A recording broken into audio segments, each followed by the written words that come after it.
let me introduce our speaker, Devlin Liles. Devlin is the president of Improving Houston and a passionate technologist. He prides himself on staying a generalist, but his passion is leveraging technology to solve the problems facing business. Devlin has an entrepreneurial mindset and has been a key contributor to growth and success of the Houston office, being one of the founding employees in 2011. Since 2007, he has been presenting and teaching classes on software development practices and tools to audiences around the world, including user groups, conferences, and community events. Devlin has held the prestigious Microsoft MVP award over the past 6 years, which is only awarded to 3,000 technologists annually. Along with his good friend and fellow improver, Tim Rayburn, he is the co-author of Entity Framework 4.1 Experts Cookbook. When he's not in front of the crowd or behind the computer, Devlin is an avid soccer player and hobbyist gamer. Ladies and gentlemen, to speak with you on high-performance development teams, Devlin Liles. Welcome, everybody. I'm really glad you were able to join us today. So we're going to have a conversation today. We're going to be talking about the pieces of a high-performance team and how to create them. But I'd highly encourage you to make this a conversation. Use the Q&A feature. I'll be keeping it up throughout the talk. James will be kind of walking through if I miss any and making sure that we are able to engage on multiple levels.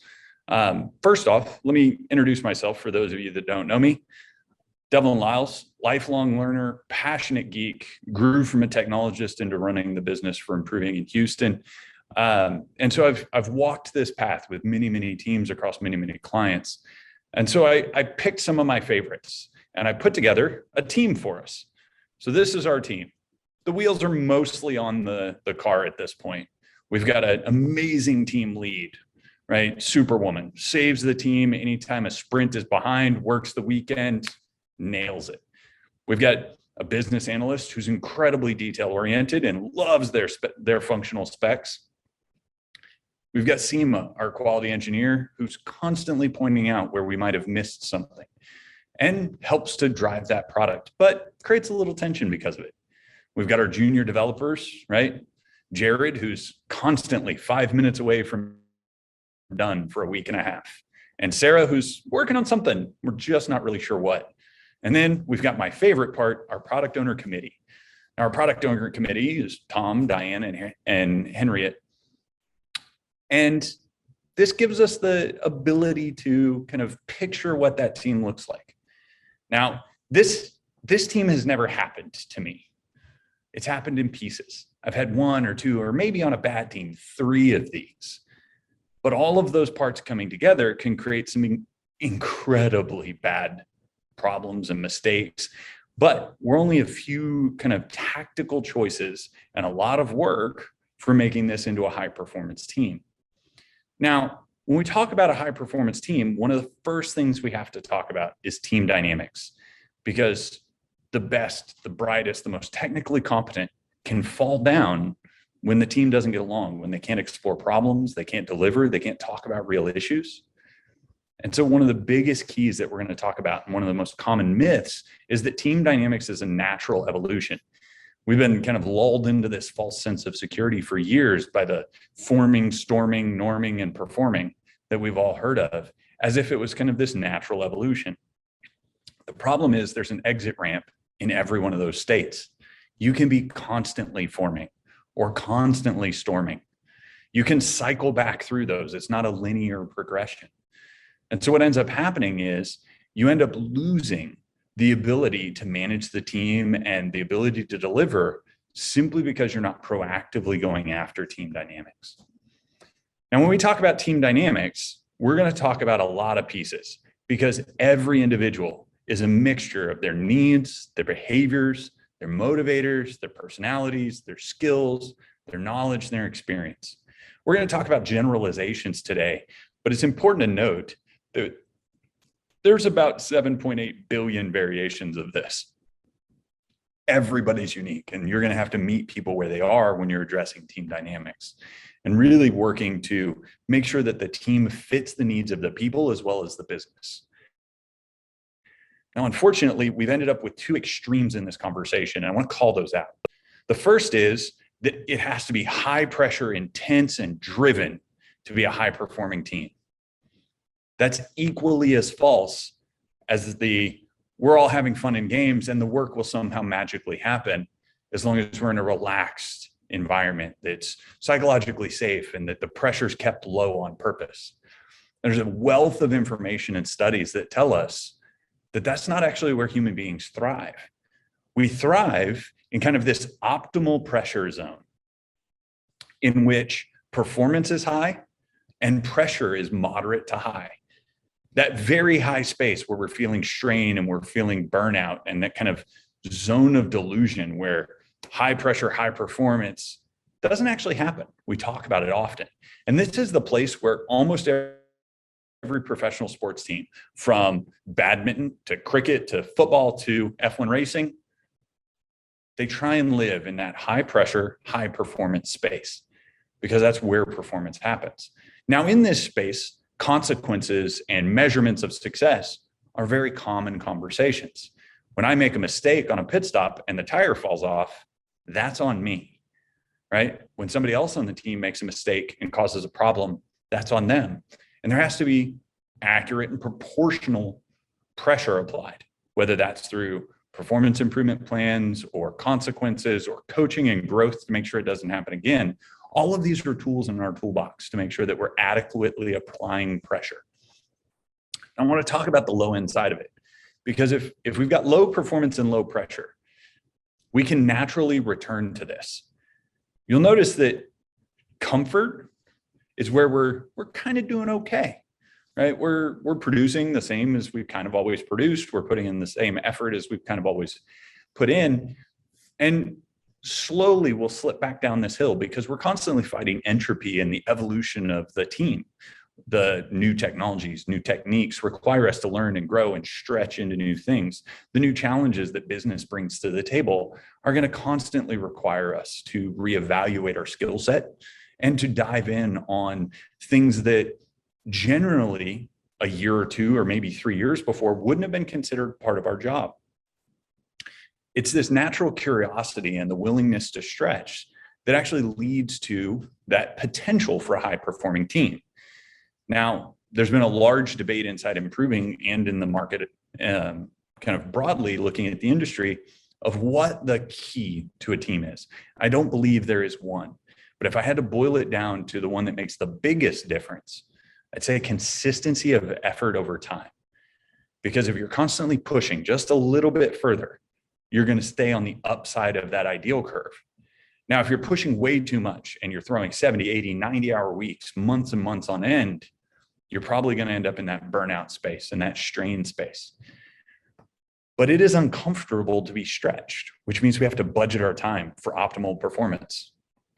We're not professional football teams, at least in improving, we're not, right? We're not trying to win an F1 race every weekend. We don't have an off season. Our clients expect the same delivery in June that they expect in November, that they expect in February. And so what this allows us to do is to try and aim for that curve right between comfort and optimal performance. And we can tip into optimal performance when it makes sense. When we've got an upcoming release or we need several, features shipped so we can be first to market. These types of situations make sense. And one of the things is the team needs to actually be able to manage this. Now, it's hard to manage this without external feedback. And so as we look at a lot of what we're going to be doing today, one of the big pieces to this is that external feedback comes in a lot of systems. It creates team capacity because it allows us to continue to push.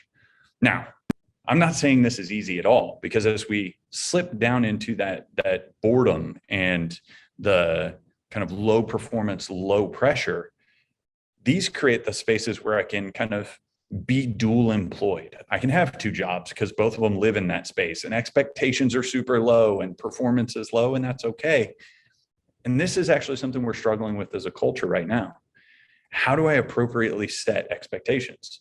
What's the new normal for expectations on productivity, on engagement, on in-person versus hybrid, on remote? I don't have those answers. I don't have those answers as a mandate for improving. I don't have those answers for a mandate for your teams. But what I will say is that your team needs norms. And they need a measure of expectation that pushes you out of that low side of it. When you find that somebody's underutilized or that they have career goals that don't match with the technology you're using, they don't match with where the team's going, are you actively working to make sure they have something to chase those strengths and grow those things into potentially a new career path? All of those pieces allow you to stay off the bottom of the curve. Just as proactively, you have to manage the top of the curve. When you notice earlier, I talked about Jane, Superwoman, saving the sprint when it's behind, working a weekend. It's a really easy way to do one of two things. We create such an over-reliance on Jane that we start making bad decisions as a team, right? We jokingly talk about this in that Lois Lane only jumps off of buildings and falls out of helicopters because she's certain that Superman will catch her. If Jane's always catching the team comes to rely on her, and it feels normal. It feels perfectly fine to make mistakes, to overestimate, to overcommit, because we know Jane's going to bail us out. That same stress needs to curtail the extreme behaviors of all of our team. Now let's talk about that team capacity for a minute, because when we start talking about team capacity, there's a couple of things. If we're running a race, the speed we can go, the upper boundary is determined by our talent in managing the process and the car we're driving. I've got a friend and mentor who tells me often that the winner of a race is the person who steers the least, right? That actually allows the car to do the work. Well, in this case, do we allow the team to do the work? Are we steering too much when it comes to the car, the team, the capacity? Do we have too many check-ins? Do we have too many wasteful meetings? Are we overanalyzing, over-designing? I don't know what that looks like for your team, but I do know that it's a question most people don't ask. Now, there's an entire set of systems as a part of our delivery. Now, Disrupt Design has a great graphic for this, so I used it and said thank you to them because I haven't come up with a better one at all. But when we think about our systems, there's a lot of different systems. Have you evaluated these for your team? If not, these are some very low-hanging fruit that you can start implementing piece by piece. Really focus on MVP, right? The process for managing work, most of us have that solved. Whether it's using waterfall or traditional processes, whether it's using Scrum or Kanban or a mixture of those, we've got that one pretty well licked as an industry. But what about interpersonal growth?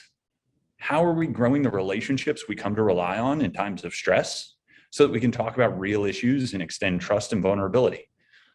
Maybe every once in a month or once a quarter, we have a team lunch.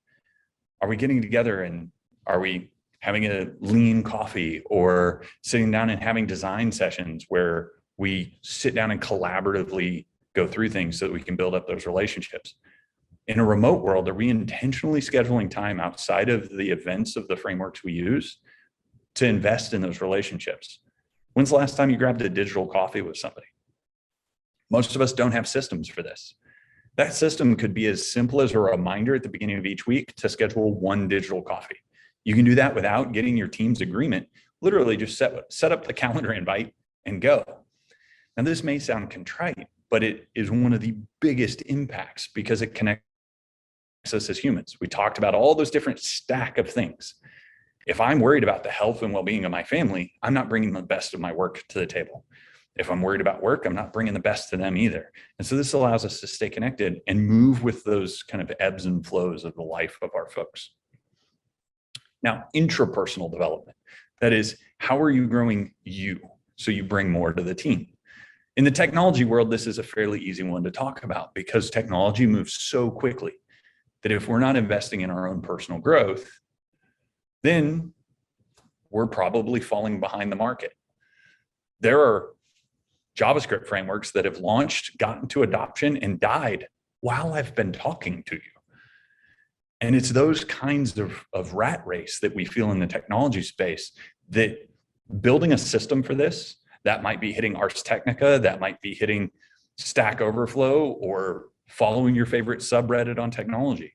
I don't know what your system looks like, but does everybody on your team have one? Are you actively engaging and investing in that? I used to take half an hour every Friday, work on some new technology. And I would focus that technology on ones that we were likely to use on the project in the next few months, because otherwise, if I didn't use it, I'd end up losing it. I don't have a great retention for things I've never applied. And so I'd build side projects and little tools and stuff to try and make my life easier, but also to learn a new technology.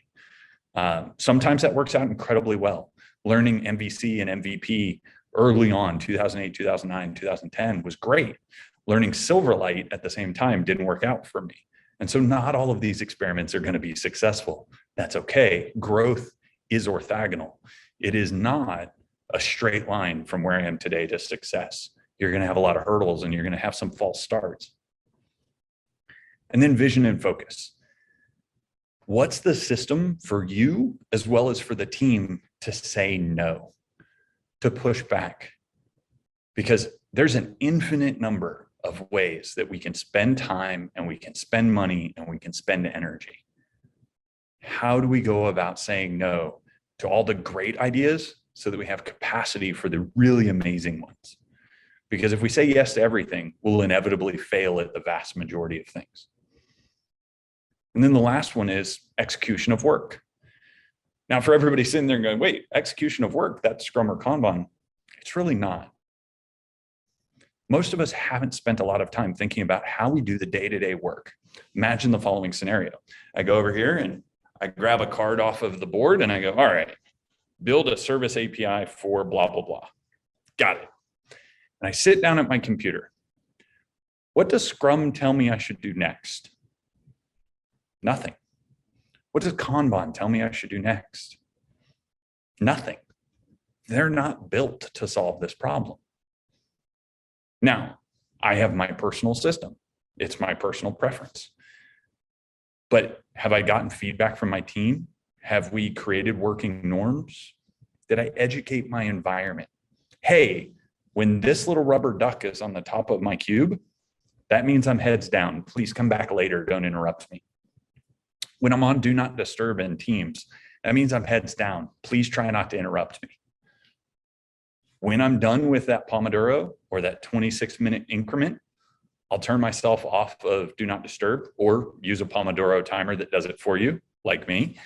And I'm engageable at that point. I take a short break, 4 to 7 minutes, and I answer emails or I ping folks back and go, hey, what did you need?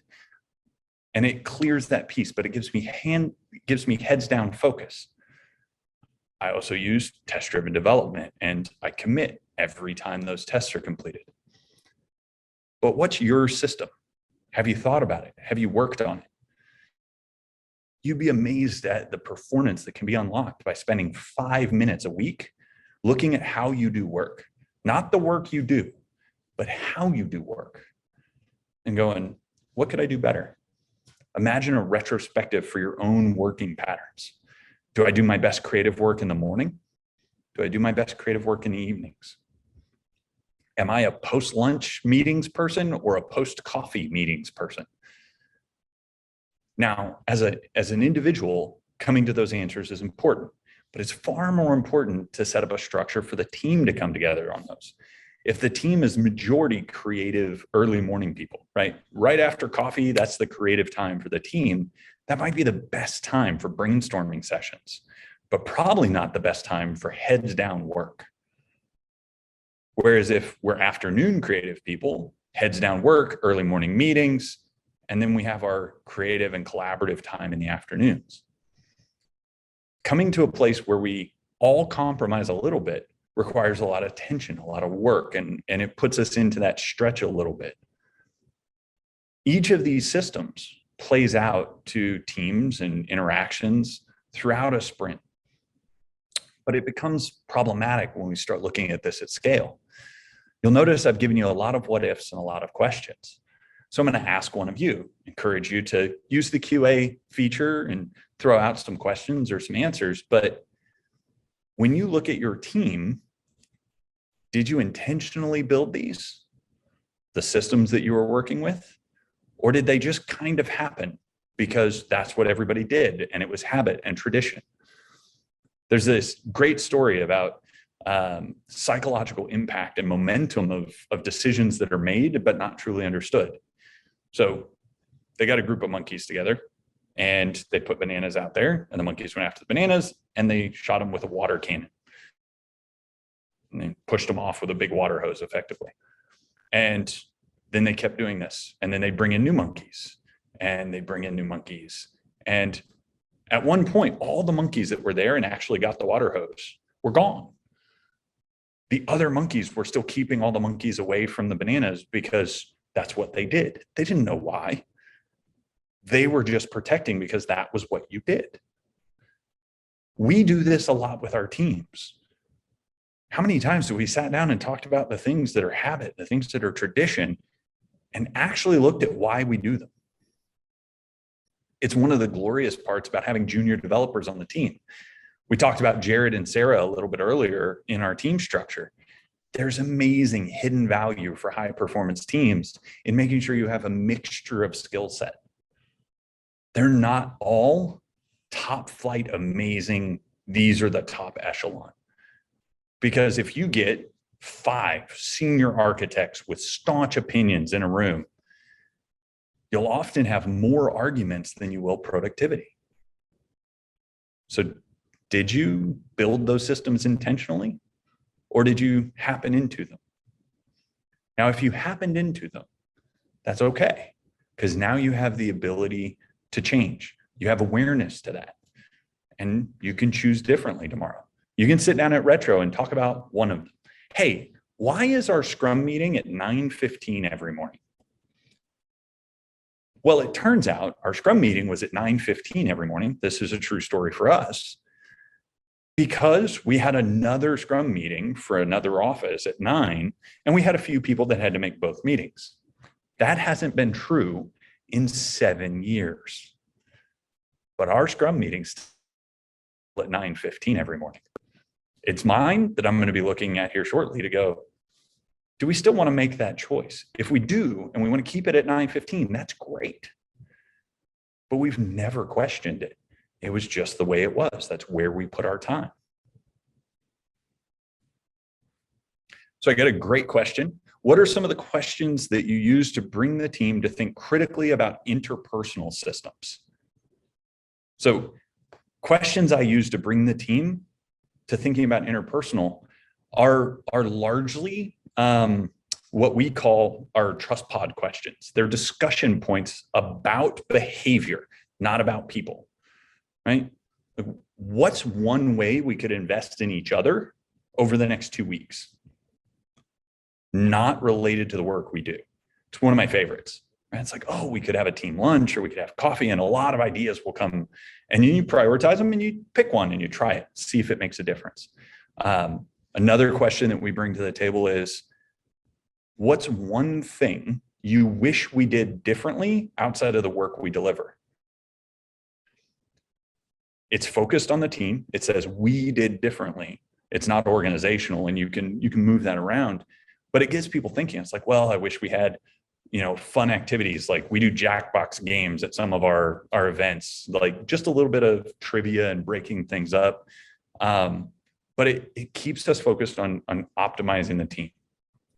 And then the last one is, how can I make the case to my boss that working on interpersonal relationships is a good use of my time as a team lead? Now, depending on your boss, this may be easier, this may be difficult. But what I'll tell you is, most folks who are in management and executive positions understand that the value of what they bring to the table is largely relational. Their job has been relational for years on end. And so if you frame it that way of going, hey, we're only successful because the relationships amongst this team are successful. That, hey, Joe over here, or Jane from the example earlier, and Ben can work together successfully because they know that they both have each other's best interest at heart. If we lose that, it'll have a significant impact on productivity. So a lot of what I'm doing in these few activities is making sure we don't lose that interpersonal connection. Now, if you have a new team, it's typically much more socially acceptable to have these conversations because there's an expectation that you have to build relationships to kick off. That's the team building and project kickoff. It's the socialization, get to know you side of the storming and forming. But if you're in the run of it and you've never done this, right, you can go back and amplify that. You can go, hey, I want to get us to the next level, and that's going to require some deeper relationships. We're going to set aside 15 minutes a week to just do these things. Most of the time, I haven't seen big pushback to those types of asks. Keep in mind, I'm not talking about 2 hours every Friday. 15 minutes a week on a consistent basis will pay dividends in a huge way. If you read Atomic Habits by James Clear, he talks about the compounding effect of marginal gain. We don't want to get 100% better this week. We want to get 1% better every week. And by the end of the year, we're 37 times better if we do it daily. We're 12 or 13 times better if we do it weekly. And so you see this compounding effect of incremental improvement. Then the last question before we move on is, how do you discover the preferences of your team? Does it take experimentation? Is there anything you could do to make that go faster? I love this question because the answer is fairly straightforward. Ask. You have to test some of the answers, but you get a long way by just asking. Like, hey, if we were engaging in a way that could help us build better relationships amongst us, what are some ideas? I love this as a retrospective topic, right? Hey, now that we've gotten how the last sprint and all that went, how do we invest a little bit in the relationships that make all of this work? Because the work is there, but the people are there too. And as people, you're important. You'll get a lot of good ideas. Typically, it takes some prompting maybe, and there's some good facilitation techniques for this on Tasty Cupcakes, my favorite website for kind of agile and retro gaming, to dig into these. But I would definitely just ask as a good starting space, and then experiment with the ideas that come back from being asked. So when we talk about moving on from systems, the next thing up is structure, right? Now I put our team on the right, and I put the kind of ideal modern surgical team on the left. Now, if you've never seen this, it's actually an adaptation of the idea of the surgical team from Mythical Man Month. In that, you have a surgeon, and the rest of the team's job is to empower that surgeon to make as much change as fast as possible. Now, this was taken from the idea of medical surgeries, right? In which you have surgeons, which have a very clear job, and there is additional team members that are there with a clearly defined role, all of them serving to make one important outcome happen, whatever it is for the patient. Now, when you look at this, it is to focus the effort of the team towards a forward path. Now, imagine that the team views me as the surgeon because I'm working on this task. And our UX designers, our testers, our automation engineers, my other developers that are on the team are all viewing it as, how do they make me the most productive possible? When I ask for design input, that being important work to accelerate the delivery of the team, means that it goes ahead of answering my emails. It means that supporting my team by, oh, I need to develop a custom tool on the DevOps side of things so that we don't have to wait on builds as long. Or we're going to get new hardware requisitioned because the cost of waiting on the build is too long. And so you get this idea that for each of those surgeons, we're support team. Now, in a given sprint, I might play 2 or 3 of those roles. But knowing like, hey, we're going to move this forward. This also avoids a very common trope of who owns quality? The team. Who owns delivery? The team. Who owns that story? The team. Unfortunately, this creates the tragedy of the commons, which is an economic structure. And we'll dig into this here in a little bit, but the idea being is if everybody is responsible, then nobody is. So I'm not saying that you assign one and I work on this story just by myself, but that as we go through, there's ownership and there's responsibility that comes with that ownership of coordinating that team to the outcome we need. This also hard limits the work in progress because our work in progress is limited by the support team and our surgeon staff. And we might have on our team 2 senior developers. Awesome. Each one of them's got a junior developer that's working with them on that, and we've got testers split out. We're not going to probably pick up 5 items because we can't work that in parallel while maintaining that focus, get it done, support the surgeon model. But that surgeon might be able to crank through 4 or 5 things with that team. This isn't about aggrandizing that architect or that surgeon. It's about optimizing the flow of work. Now, there are good things in this is that those co-pilots, those developers that are working with you can eventually grow into being surgeons. They could be surgeons in front end, but they're co-pilots in back end design because that's not their strength, and that's okay. The team as a whole is still tightly collaborative as you're moving forward, the same way you would see if you saw like open heart surgery. That team is tightly collaborative, but everybody's got a kind of clearly defined role. I love doing this at the beginning of a sprint when we go through and we task out the cards of going, okay, all right, let's get the design session on the calendar now. I'm going to pair with so-and-so on this piece, right? Hey, Ben, can you work on the functional specs ahead of the design session, right? Hey, Jane, can you sit down and pair with us? We don't actually want you leading this one. That one's going to be Jared, but you're going to be a co-pilot for it. By defining those roles ahead of time, everybody knows their place. Now, the current record in F1 for changing all 4 tires is a little over 1.7 seconds. That is impossible unless everybody knows exactly what they contribute and they practice that contribution. If I know exactly what I'm supposed to be doing, I can be very, very, very efficient with it. But if there's discovery, then efficiency falls down. And when we talk about performance, we're always talking about the balance between effectiveness and efficiency. Now, to make this happen, vision and focus are incredibly important. Now, when we talk about the different pieces of this, one of my favorite quotes is, "A camel is a racehorse designed by committee." There are a ton of different ways to break up vision and strategy and tactics and execution. If I'm a junior developer and I'm really not going to contribute to the vision and strategy conversation, that doesn't mean I should be excluded from those all the time, but we might selectively invest and going, okay, we're going to bring you in on this one rather than all 5 of them for the sprint so that we can optimize the time to tactics and execution. We're always also balancing current productivity and future productivity. Remember that growth as we continue forward. So we don't want to silo folks, but we do want to selectively invest. There's another common trope that high-performing teams are cross-functional. That's absolutely true. The team should have all the skills needed. If I'm trying to change all the tires and nobody on the team knows how to hold a tire, that's going to be a problem.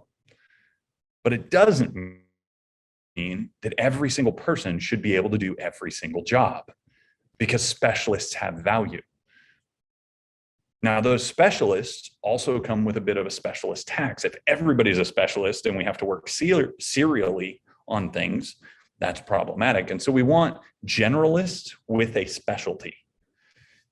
Now, in that specialty, you may provide more strategy and vision for how we're going to go about something, or the tactics for the details of how we're going to do it, but you may actually be less connected to the execution in that case. Or you may be amazing at tactics and execution in one area, but the vision is provided outside from the product owner. Now, as we step this down, the vision for a product, that's where our committee comes in. Now, anybody that's ever worked with a POP, that is a product owner proxy, or a product owner committee, will understand some of the following. More than one opinion sows distress. It's like being out in that race car and somebody goes, hit the gas, and the other's like, hit the brakes. And you've created stress, you've created disconnect. And so you've slowed down the process. There's actually one person who talks to the driver, period. All communication goes through that one person because you want one voice. They're a filter. It doesn't mean the information going to them is less important or that the source is less important, but that we hold that singular voice. Who's that singular voice for your product? If you have a product owner committee, that singular voice may be the person who interfaces to the committee, which means you have a product owner proxy. They're in a tough spot. They're in the spot of having to balance and come up with a measure of priorities for everything they hear about. That creates inefficiencies because the team can no longer work directly with the product owner on a quick question. They have to add another communication vehicle because there's a committee of people. Somebody's got to hear all three opinions and then pull them back together. A singular product owner is actually about making the team most effective, not about power and control of somebody owning that vision moving forward. Now, once that vision is communicated, then we get into strategy. How in big steps are we going to go do this? Our vision is to bring a new product to market. Okay, we've got to get marketing involved. We've got to get the development team to get the new product developed with enough features. We've got to define MVP. We got to figure out what the ROI looks like. That set of strategies is going to be a specialized skill set. Each one of them might be a separate specialty. The tactics of marketing, the tactics of product evaluation or financial analysis, those are going to be important steps. But who's painting that overarching 1 year, 3 year, 10 year, right? You take that vision and you go, how are we going to do it? These are the big blocks of initiatives. This is another one where we got to be able to say no. We got to be able to push back because you're going to have more things in the strategy that line up with the vision than you can possibly accomplish. And that's where you start going, all right, we'll selectively invest over here. We'll pull back on this one. This one we're going to focus on every day.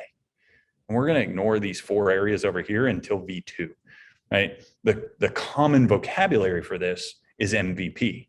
Now, most people focus on P or focus on viable.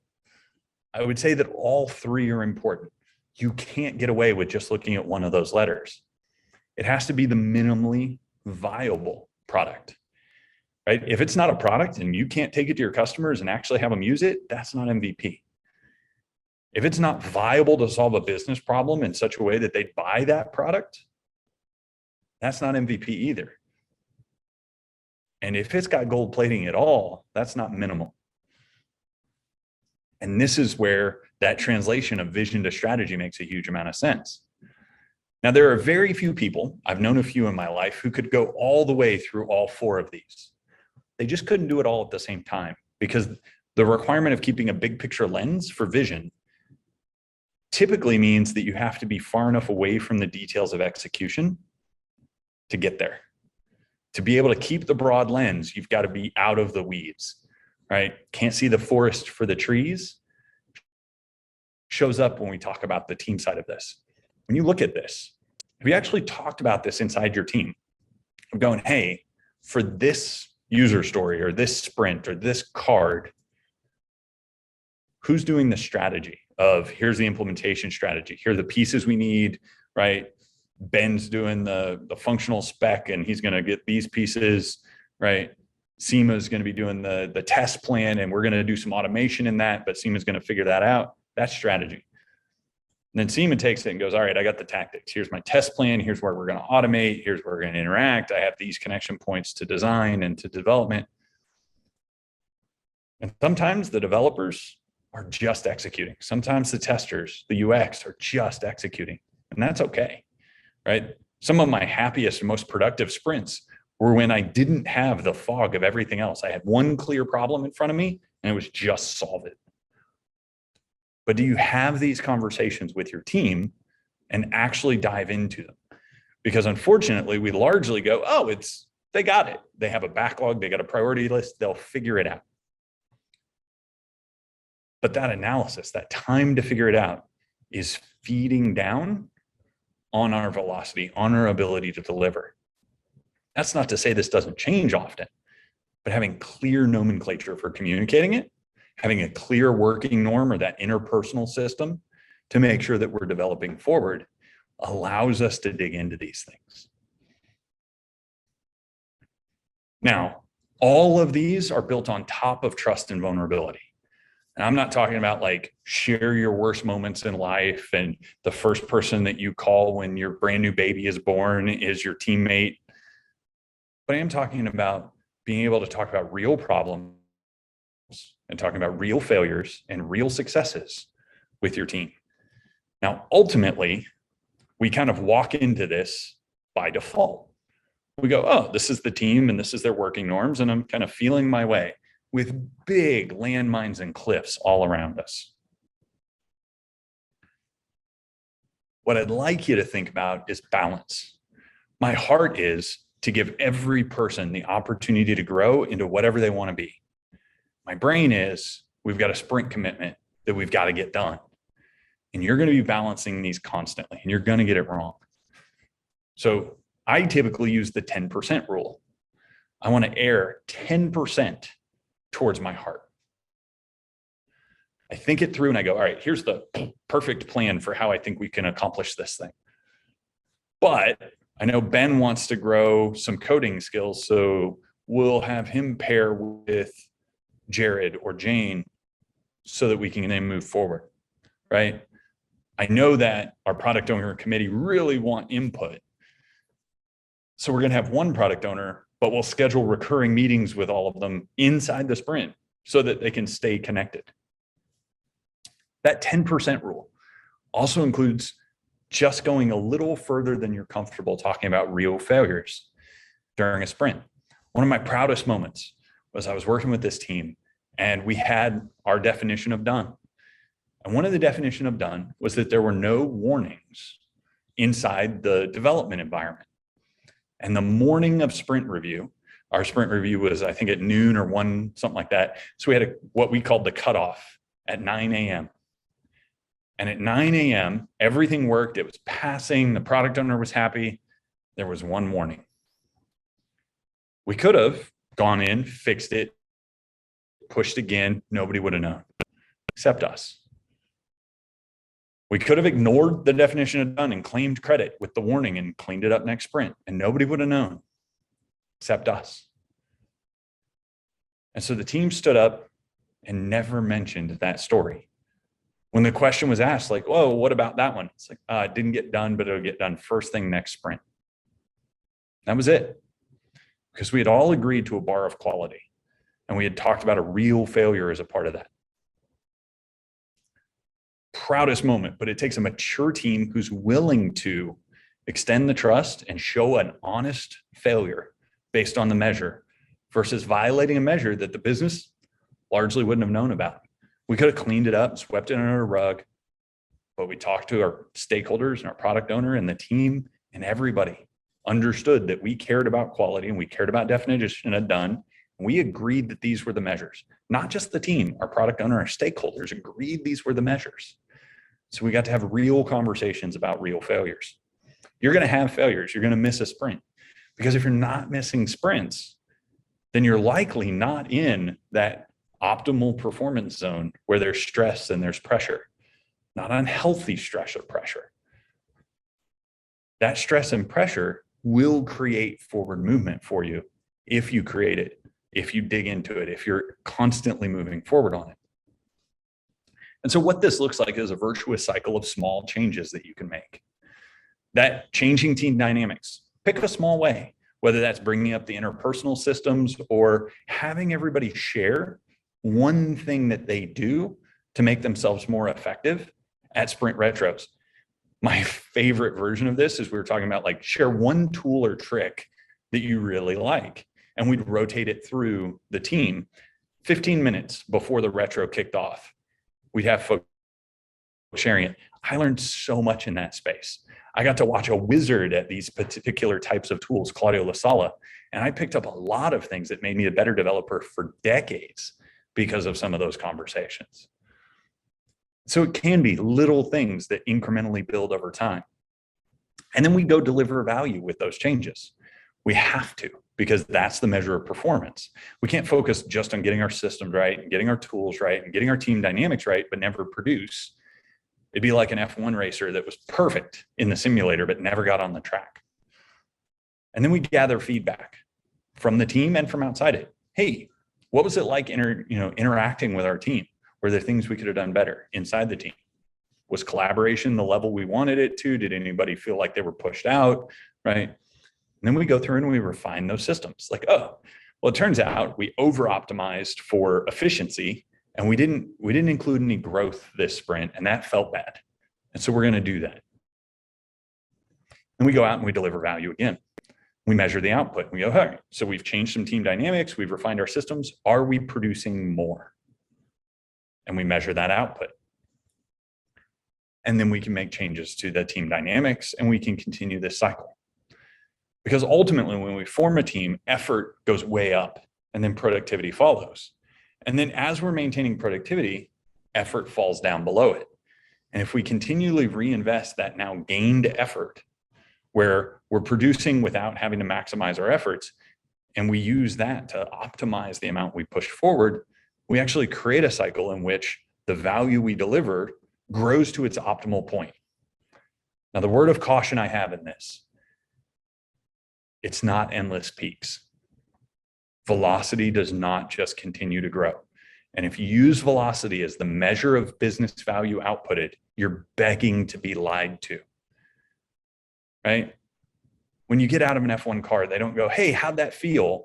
And you go, oh, it felt really fast. And they're like, awesome, we were really fast. They measure the speed of the car.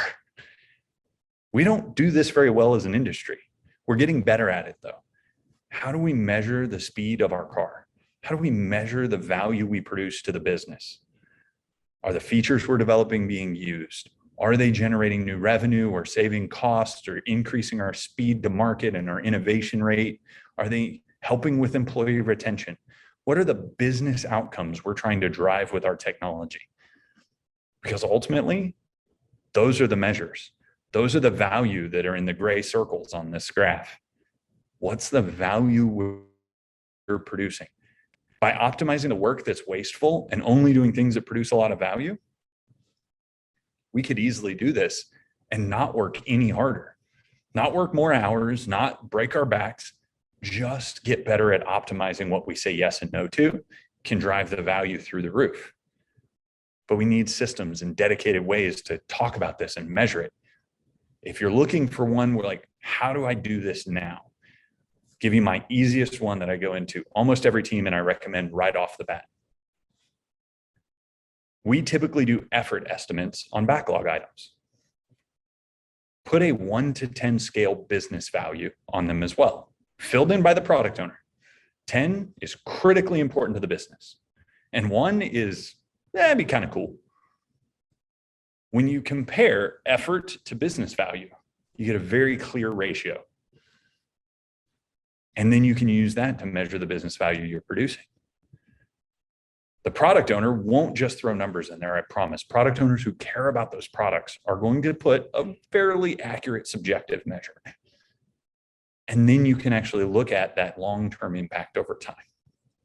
It's an easy way to start a conversation about that value delivery cycle that you can then measure over time. So I want to open it up for kind of any questions we didn't hit. You'll notice that everything we talked about today is fairly simple, but it's not easy, right? If we're all incentivized to do the best for each of us individually, we're going to be micro optimized for people, but we're going to lose team and system level optimization. So if you've got any open questions, I'd love to hear them, and we can kind of wrap up with Q&A and get going.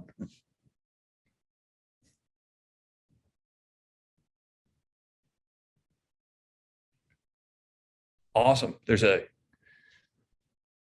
great question that just came in. My team doesn't have an architect as such. Who's our surgeon? The good news is, unlike surgery, where it takes years in school and board certifications and a whole bunch of other things, software development's not that rigorous. You can pick a surgeon, right? It might be the person with the most subject matter expertise of that particular component. It might be the person who's done more geophysics research in that particular region of the world. could be the lead developer or the senior developer who worked on that area of the code in the past. Pick one. When you pick up the cards, go, hey, who's got the most experience with this and would be the most effective to drive it forward? The team's probably got a pretty good answer. And if there's any contention, go, hey, how about we alternate, right? Next time, it's Sarah instead of Jared. This time it's Jared instead of Sarah. You can pick. You're going to get it wrong. That's okay. But simply establishing those patterns can help. Because then one of my favorite tools is put a junior person as the surgeon. Remember, the team is there to optimize the output of the surgeon. One of the greatest learning tools is have a junior developer who's competent in the tools be the surgeon. And everybody else is supporting to make them more successful. Talk about learning and growth. I lucked into this. We didn't call it these terms. We didn't dive into these pieces. But early in my career, Jay and Mike and Rob, Danny, Andy Sparks, they poured into me. They made me the surgeon on several systems and then supported me in getting them across the finish line. And I grew massively through those experiences. It wasn't long before I knew a lot about those places because they supported me, but it was on me to drive it forward. So I wish I had a better answer than it depends, but if you don't have a surgeon, pick one. You'll be surprised what happens.